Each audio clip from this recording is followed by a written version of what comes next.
And this is a flyweight competition. I got to tell you, Dilawar Nasir is one of the lengthiest flyweights I've ever seen. Yeah, he's about as tall as me. I'm 6 foot, and I usually...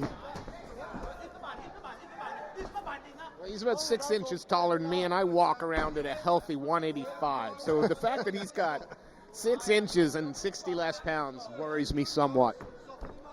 But Sam Green...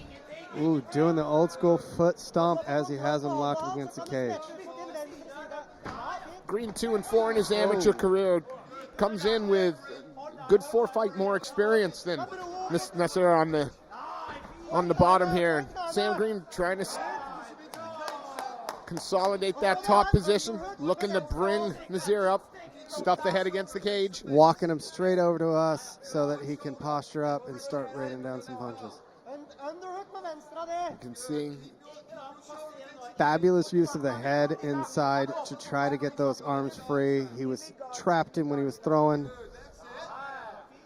Nasir working well off his back, though, not giving up a lot. Not in the greatest position, but not taking any damage. Nothing at all.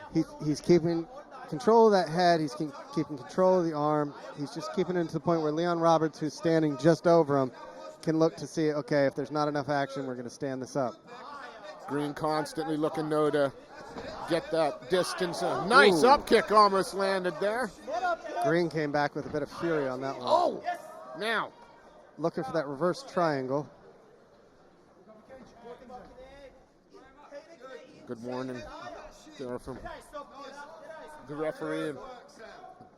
Butterfly guards by Nassim to try to get back to that full guard. It looks to be working that right side up high.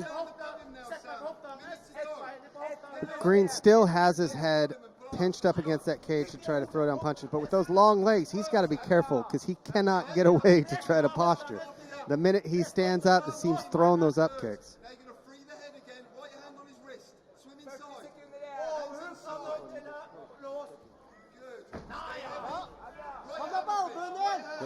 Green staying busy, keeping that top position. Nassim's still trying, though, to stay out of damage. He's got that underhook to where he can hold him down, working the butterfly guards to try to keep a little bit of pace. Every time that Green goes to stand up, those up kicks are coming, so he's at least working that. Now working a really high guard. Yeah, Green got to be careful of the potential. Oh, the up kick or a potential triangle there. Green now can tend to stand over him and work those leg kicks. Push kick. And Green again straight in on that body lock. Closes the distance right at the bell. You know, both of these flyweights are huge. Huge. Yes, they are. Two big kids for 125 pounds. Now, if I'm in Nassim's corner, I'm telling him, hey, let's work that distance. Okay, let's throw that jab. Use your height. He's got a reach advantage. He should use it, utilizing it, whether it's with the kicks or with the punches. If I'm in Green's corner, I'm just telling him, watch the up kick. Yeah. Close the distance. Let's get that takedown, but you've got to watch that up kick because you've almost been hit by it, what, 3 times now? 3 times. And we'll see if the second round we see any fundamental differences. I think, you know, does Dilawar want the fight on the floor?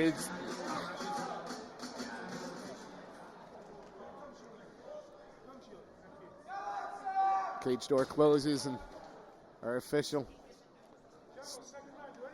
starts the second round. Sam Green taking the center of the cage. They're trading low kicks. Absolutely. It looks like they're trading them from like the next postcode over. It's always nice, though, when somebody lands a nice leg kick on you, you just return that favor. Yeah. Good 1-2 from the Steve. Both these fighters fighting behind combinations as well. They're not throwing just single, spinning hook kick attempt, but Green saw it coming. Nasif had telegraphed it, and so he was able to close the distance like you should anytime you see somebody getting ready to telegraph that and get the takedown. Oh, those long limbs, though, coming in handy as he looked maybe for the arm there, and now the triangle, but Green wise to it, throws the hips off to the side, and is now in side control. And Green was smart this time. Instead of getting stuck in that guard and risking those up kicks, he moved off, got to side control quick. He's settled now, and he can start to work for some kind of offense. See, I'd like to see him stuff him up against the cage and start throwing the knees to the body. You can do it right here. No, but they don't, and it kills me because I want to be yelling right now, knee. I am locking in the arm lock. Is it looking like for an Americana? He's trying for the key lock. Don't know if he has the right angle. Nassif is smart, though. He's trying to work those legs back up to create that space that won't allow that angle. Now, that key lock and the Americanas, they're so hard to finish now. And again, those long limbs coming in handy as he manages to pull itself into full guard. And he's squeezing. He's doing that long leg squeeze thing. All those guys with those long legs are able to do that. They squeeze the body to where you can't even take a breath when you're on top. Green still working from the top, but almost defensively at the start. Even as he tries to posture up, it gets to the point where it's into that position where it's like gonna get kicked in the face. He can't, there's no way for him to posture up just to be able to rain down punches. Dilawar's now attacking that leg, or was attacking the leg. No twisting locks, or he got just a straight knee there, right? That was all that he could go for. I don't know if he did it so much as to go for it or for the opportunity for maybe a switch or at least a sweep. 10 seconds left, and this round ends the same way that the last round ended, with Green trying to get to a position to rain it down, and Nassif doing the best he can in a bad position to not take any damage. And doing that quite successfully. Exactly. He's not taking a lot of damage from bottom. He's been in a few precarious situations, but he was smart. He reached up, he got that underhook, pulled it down, and he was able to control the head to where he didn't take any damage. And then any time that Green went to go posture up to throw punches, he's throwing those long-ass legs out there and kicking them right towards the face. Again, you know, what are you telling Dilawar Nasir if you're in his group? Because again, the lasting impression has been Green on top, finishing the rounds. I'm saying, hey, you know, go for broke. It's the third round. Let's keep this thing standing. Don't do any spins. Don't do anything that's going to put you in a position where you're going to get taken down. Green, I'm just telling him, hey, close the distance, take him down, control on top again. Same again. Our cage door closes as we get ready for this third round here at Cage Warriors Academy Southeast BCMMA20.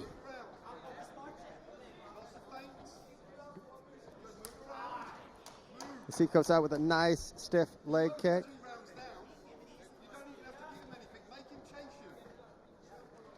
Get on their feet. Does Dil Nasir have the edge just a little bit with that distance? The thing is, though, neither one of them, I think, they haven't had the opportunity to find their range standing yet.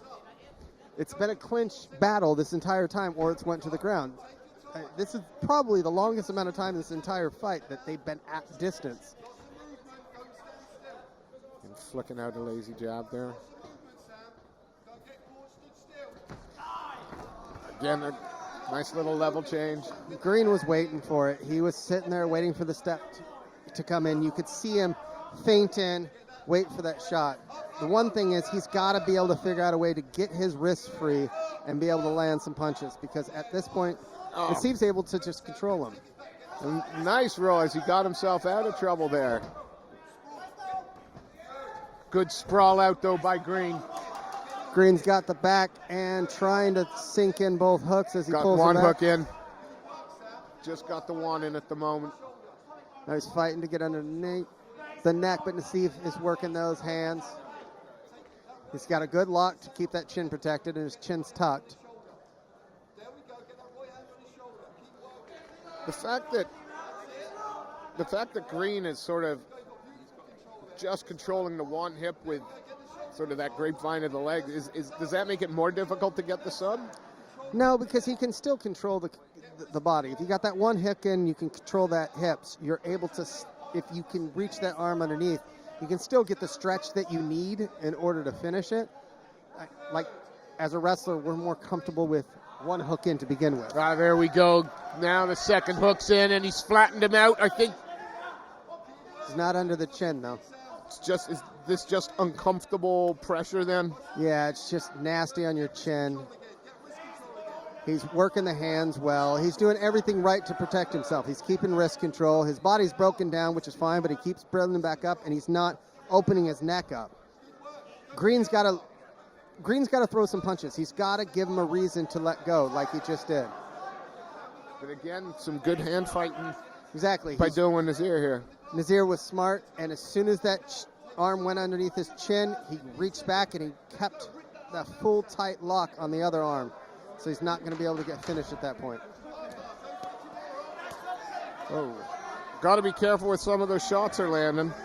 Yeah, throwing a couple hammer fists that didn't quite hit the mark. Frenetic pace to the end with the ground and pound, and I think probably will be enough.